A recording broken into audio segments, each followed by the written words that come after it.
Dear friends, আসসালামু আলাইকুম। Dear friends, বরাবরের মতো আজকেও আপনাদের মাঝে বহুত ইম্পর্টেন্ট একটি প্রোগ্রামিং এবং টাইমিং ভিডিও নিয়ে আবারও আপনাদের সামনে হাজির হলাম। আমি Mohammad Sumon Patwari, sewing machine doctor এবং সুইং মেশিন রিপেয়ার ইউটিউব চ্যানেলে। তো ডিয়ার ফ্রেন্ডস, আমরা আজকে দেখাবো ব্রাদার S-7300A-403। আমি একটু মডেল নাম্বারটি দেখাচ্ছি। ব্রাদার S-7300A-403 এই মডেলের single needle lock stitch swing মেশিনের একটি কমন প্রবলেম, যেটা হলো আমাদের এই মেশিনের আমরা একটি শব্দ শুনতে পাচ্ছি। আমরা মেশিনটি যখন রান করি তখন কিন্তু একটু শব্দ হচ্ছে। তো এই শব্দটা কেন হচ্ছে আমি আপনাদেরকে একটু দেখাই, এবং এটার সমাধান কিভাবে করতে হবে সেটাও আপনাদেরকে আমি দেখাবো। তো আমি এই মেশিনের নিডল প্লেটটি খুলে নিলাম। এখন দেখুন, আমাদের মেশিনটা যখন আমরা স্টপ করি তখন আমাদের মুভিং নাইফ এবং ফিক্সড নাইফ, এই দুটি নাইফ কিন্তু উপর উঠে আটকে থাকে, অর্থাৎ এটা যে ব্যাগে যাবে সেটা ব্যাগে আর যাচ্ছে না। তো এটি একটি সমস্যা। এই সমস্যা যদি থাকে তাহলে সেক্ষেত্রে আমাদের মেশিনে সুতা কাটবে, বাট এই যে শব্দ হবে এবং কি নিডল ভাঙার একটা সম্ভাবনা থাকবে, বিভিন্ন ধরনের সমস্যা হবে। আবার এটার কিন্তু একটা কাজও আছে, সেটা আমি ভিডিও লাস্টের দিকে বলে দিব। এটা কোন সময় এই কাজটি করতে হয়, যে এখন যে স্টপ পজিশন, এই স্টপ পজিশনটা শুধুমাত্র আমরা যখন নাইফ চেঞ্জ করব তখন মাত্র এই প্রোগ্রামটা আমরা ব্যবহার করি। এখন এই অবস্থায় আমরা চাইলে আমরা নিচে থেকে মেশিনের সোলোনাইটটা, অনেক সময় আমরা এই যে মুভিং নাইফ এবং ফিক্সড নাইফ এই দুটি নাইফ পরিবর্তন করতে গেলে মেশিনের এই যে সোলোনাইট, এই সোলোনাইট কিন্তু আমরা এদিকে চাপ দিয়ে ধরে তারপরে মেশিনের রোটেশন পুলিটা ঘুরিয়ে এই মুভিং নাইফ এবং ফিক্সড নাইফ এই দুইটাকে আমরা উপরে এনে এই পজিশনে রেখে কিন্তু আমরা এই স্ক্রুগুলো লুজ দিয়ে কিন্তু এই নাইফগুলো পরিবর্তন করি। তো এখন এই যে সমস্যাটা, এটা কিন্তু এভাবে থাকলে আমাদের মেশিনের নিডল ভাঙবে, এবং কি আমাদের মেশিনের যে নিডল বা স্টপ পজিশন, এটাও কিন্তু পজিশন ঠিক নেই। এই যে দেখুন, আমাদের নিডল বার স্টপ পজিশন হবে এই পজিশনে যদি থাকে তাহলে আমাদের নিডল বার স্টপ পজিশন ওকে, আমাদের মুভিং নাইফ এবং ফিক্সড নাইফ এটা আটকাবে না।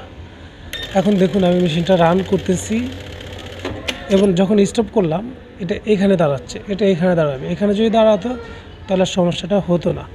তো এটার সমাধান কিভাবে করবেন সেটাই দেখাবো। তো আপনার সমস্যাটা বুঝতে পারছেন এটা কি সমস্যা। এখন এটার সমাধান আমরা করব। প্রথমে আমরা মেশিনের পাওয়ারটি অফ করে দেব। এটা হলো আমাদের মেশিনের যে নিডল বার স্টপ পজিশন, সেটা ঠিক না থাকার কারণে। তো আমরা এখন এটা সমাধান করার জন্য মেশিনের এই যে সেটিং বাটন, এই সেটিং বাটনটি ধরে মেশিনের পাওয়ারটি অন করব।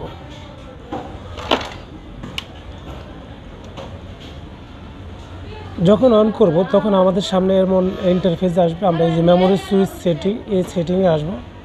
আসার পর এখানে অনেকগুলো অপশন থাকবে।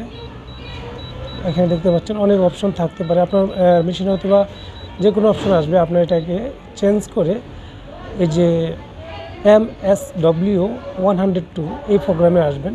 এসে এখানে আপনারা দেখতে পাচ্ছেন নিডল বার স্টপ পজিশন, এটাতে আপনারা দেখবেন এখানে কত আছে। এখানে -20 আছে। আমরা যদি এটাকে প্লাস করে এখানে -20 এবং +10 আপ ডাউন করা যাবে। আমরা এখানে ওকে করে দিলাম, ব্যাগে বাটনের চাপ দিলাম এবং হোম পজিশনের চাপ দিলাম। এখন দেখেন আমাদের মেশিনটা মুভিং নাইফ আটকাচ্ছে না, বাট আমাদের মেশিনের স্টপ পজিশন কিন্তু চেঞ্জ হয়েছে। আগে দাঁড়াতো এই পজিশনে, এখন দাঁড়াচ্ছে এখানে। আগে দাঁড়াতো এই জায়গায়, এখন দাঁড়াচ্ছে এই জায়গায়।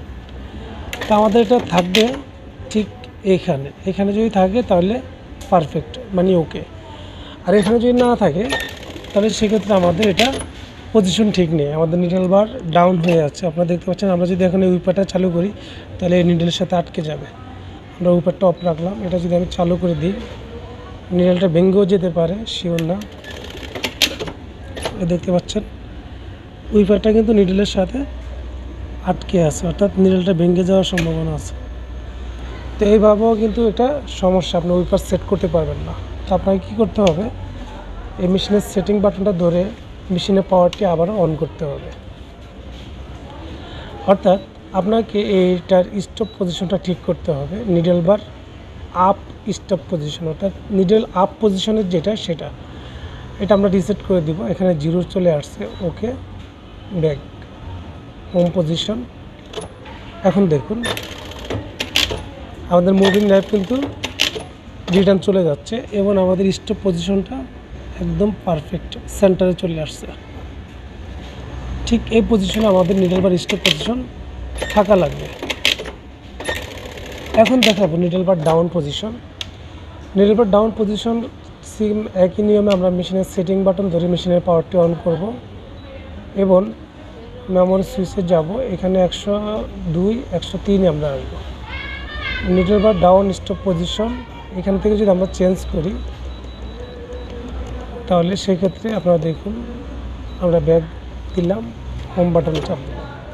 এখন আমরা যদি মেশিন চালাই, এই যে মেশিন চালানোর মাঝখানে যে আমরা নিডলটা দাঁড়া করাচ্ছি এই পজিশনে এখন কিন্তু একটু আপ ডাউন আছে, অর্থাৎ এখানে আপনারা যে পজিশন দেখতে পাচ্ছেন, আমি যদি এখানে মার্ক করে দিই, আমি এখানে একটা মার্ক করে দিই। এখন আমি এটাকে চেঞ্জ করব।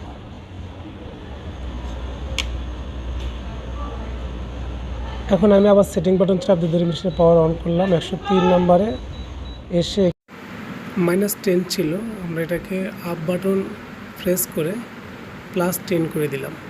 এখন দেখুন পজিশন আরও চেঞ্জ হবে। ব্যাক, এ দেখুন আমরা যে পজিশনটা রেখেছিলাম সেটা কিন্তু চেঞ্জ হয়ে গেছে। আগে এখানে দাঁড়াতো, এখন এখানে এসে দাঁড়াচ্ছে। হ্যাঁ, এভাবে আপনার চাইলে এটার পজিশন ঠিক করে নিতে পারবেন। তো আমরা এটাকে এখন একদম কারেক্ট যে পজিশন সেটাতে রাখবো। সেটাতে রাখার জন্য এই মেমোরি সুইচ সেটিং এখানে আসবো, 103 এসে রিসেট করে দিব, 0 থাকবে, ওকে করব, ব্যাক যাব, হোম পজিশনে চাপ দেব, নিডল বার পজিশন ঠিক করে নিব। এখন দেখুন আমরা এখন যে পজিশনে আছে এটা ওকে, ডাউন পজিশন। এভাবে আপনার চাইলে এই মেশিনের নিডল বার স্টপ পজিশন ঠিক রাখতে পারবেন। তো আজকে পর্যন্তই, দেখা করবো পরবর্তী কোনো এক ভিডিও নিয়ে। সে পর্যন্ত সকলে ভালো থাকুন, সুস্থ থাকুন, এই কামনা আজকে বিদায়। আল্লাহ হাফেজ।